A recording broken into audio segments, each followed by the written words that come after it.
Hi, I'm Lydia. In 2020, I resigned from my corporate job and took a big leap of faith. I launched a business I had been dreaming about for a long time. I had so many questions when I first started and 0 people on my email list, but I was committed to one thing, taking massive imperfect action. Within 18 months, I had thousands of students in my courses and coaching programs and was able to retire my husband from his 30-year career to work with me. I'm still pinching myself that we get to run a 6-figure business while living a life we love. But the truth is, this overnight success did not happen overnight. For more than 2 decades, I let imposter syndrome, fear of failure, and perfectionism hold me back from my passions and purpose. What is it that you've been wanting to launch? In the Launch Perspective podcast, we share the mindset and the step-by-step strategies that will help you launch and scale the online business of your dreams so you can live life with more freedom and impact. It's time for a new perspective. Welcome to the show. Have you ever been disappointed in your business? We all have those times where we just feel really just bummed out because maybe the results of a certain launch didn't go how we expected. Maybe we didn't get as many registrations as we were hoping for a special event, whether it was a webinar or a challenge. Maybe we posted something that was going to get a lot of engagement. We assumed it would get a lot of engagement and it fell flat. And there's just so many opportunities and times where we can feel disappointed in our business. But I hope what I share in today's episode is going to be helpful to you, because while we all have those moments of disappointment, we can't stay there. And we need to have the right mindset and the right strategies to get out of that feeling of disappointment, because disappointments can actually lead to very exciting triumphs, very exciting victories in your business. And it's all about perspective. It's one of the reasons why I called my podcast Launch Perspective, because perspective is everything.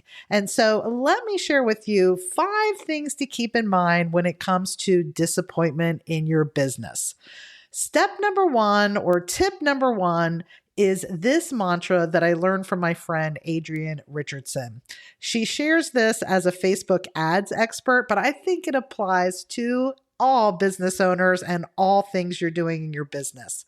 And that is, it's about the data, not the drama. Think about it.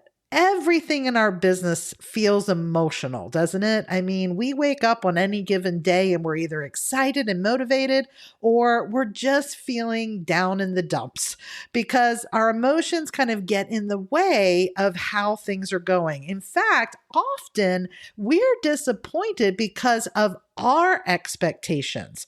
Maybe we didn't set realistic expectations about the result of something. Maybe we don't have the right overall view or big picture perspective about something. And so in this first tip, I just want to share, if you focus on the data, like the raw facts, that is going to be much more trustworthy than your own emotions. Think about it. We often feel that we've worked so hard, that we've done all the things in order to create success in our business. But the truth is, we're only doing what we think are the right steps. Often we are kind of in a journey of figuring out what the right things are that are going to get results. And then the second thing is often we don't do them enough times to actually see successful results. I can't tell you how many times I've worked with a client or a student, or I see someone post on Facebook on how they were so disappointed because their one launch went so badly, or their one attempt at such and such didn't result in how they expected. And all I can think about is, yes, those moments can really bum us out, but in the big picture of things, remember, it was only one try, one attempt, one thing that you did. And I hate to break it to you, often success does not come until we have tried things way more than one time. So I think looking at the data is so important. A great example of this is, let's say you have hosted a challenge or you've done a webinar launch and you're looking at your numbers and you're like, oh my goodness, I only had 3 people enroll in my course or 3 people enroll in my program or membership. And you may be totally bummed out because you feel that was not successful. Maybe you didn't hit the goal that you set. But let's take a little bit closer look at the data. How many people did you have register for your webinar or your challenge? How many people actually went to the registration page and converted to signing up as someone who's attending your event? People underestimate the number of views that you need to get on your registration page in order to get enough conversions, in order to get enough people attending live, in order to get enough sales.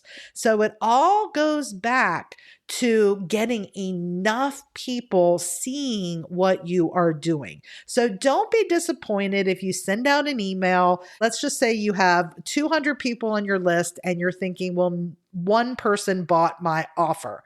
Well, 200 people on your list could mean 25% even saw or read the email. It could mean maybe out of that group, only 10% are truly your ideal audience. And so one sale might be a 10% conversion, and you didn't do as bad as you thought. So very, very important to look at your numbers strategically and to have the right perspective of what is required to get the goals that you are setting. One resource I can share with you is my launch calculator. This has been a very helpful, eye-opening tool for people, and you can get it for free at banishedbusinessclutter.com/calculator. And in this launch calculator, I kind of show you the numbers that you need to see your registration page in order to hit a certain result. It breaks down each of the various areas and your conversion numbers. And it's interesting because a lot of times when people look at the data, they go, oh, I didn't do as bad as I thought. So important to look at the data and not just rely on your own emotions and how you feel. Tip number 2 is to remember that success does not happen with one attempt, with one launch, with one try of something. And I just can't help but think of some key people in our history who are great examples of this. If you think of Thomas Edison, he didn't just wake up one day, try a few things and invent the light bulb. It was at least 1,000 unsuccessful attempts before he had success with his invention. And how many of us would not ever reach 1,000 unsuccessful attempts? We're ready to throw in the towel after 1 or 2 unsuccessful attempts, right?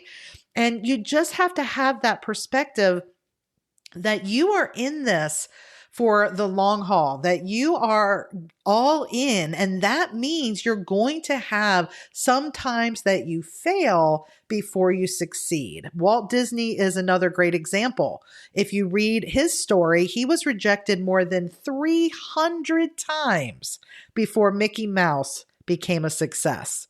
So success and unique innovations, all these things that you're doing and launching, we can't expect great results overnight. It takes time. Even basketball icon Michael Jordan has said, I've missed more than 9,000 shots in my career. I've lost almost 300 games, and 26 times he was trusted to take the game-winning shot and missed. And it just reiterates the fact that in order to achieve success, you need to fail. You want to fail fast. You want to fail often. And so you want to embrace these moments where you feel disappointed, because everyone who has had success in any arena has absolutely experienced disappointment in their journey.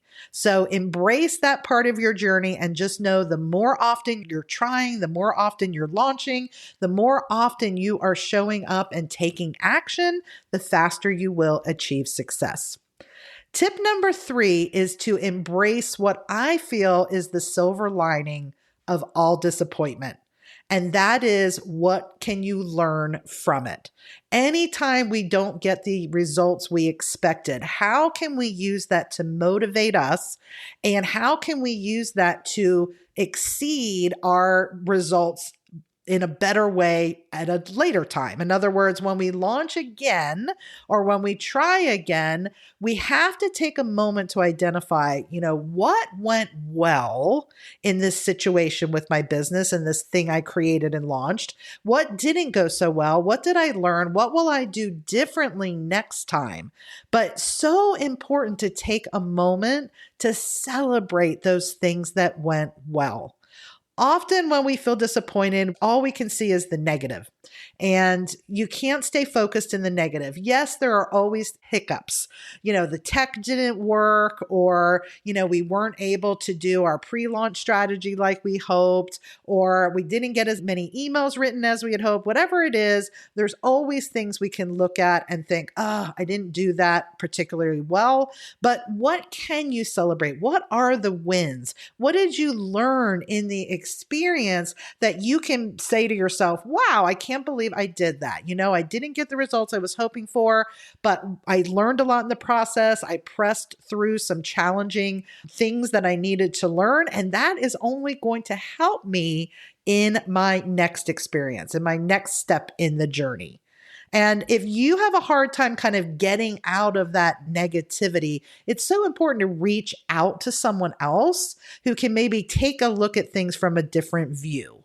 Even my own clients and students, they'll come to me and say, I'm so bummed, this didn't go really well. And I often have the ability to say, you know what?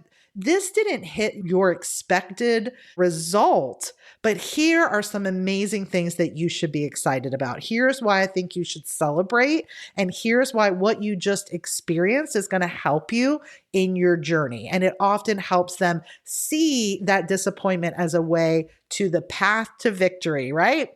So talk to others about your disappointment and get their perspective. I love this quote by Thomas Edison. He says, I have not failed. I've just found 10,000 ways that won't work. And that's how I want you to embrace those moments where you feel like you failed. There's really no failing. You're either learning or you're earning, right? Hopefully you're doing both, but in all situations, you're not failing. Tip number 4 is to let go of the things you can't control. And you really do often need to have this let go mindset, because disappointment can consume you if you're not careful. And when I say let things go, often we are doing all that we can do.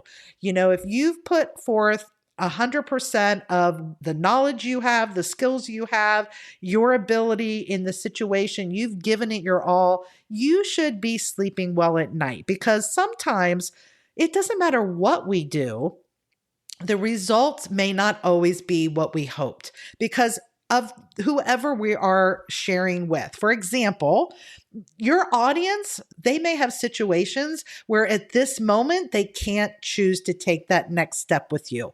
Maybe they're choosing not to purchase because they're not your ideal audience. Maybe there's circumstances that have prevented people from jumping in now. There's often things that we just can't see that are going on behind the surface that are just beyond our control. And sometimes we have disappointment in our business because something happens in the world, or there's an event in our family, or there's just things that we can't control. And you have to let those things go. You have to kind of accept the fact that you are doing all that you can do. And for the things that you can't control, it's okay. You're just going to need to move on.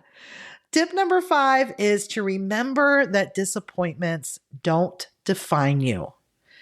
Disappointments are a moment. They are not who you are. It's not the definition of your business from this point forward. It really is just a moment in the overall journey. You have to learn to be patient.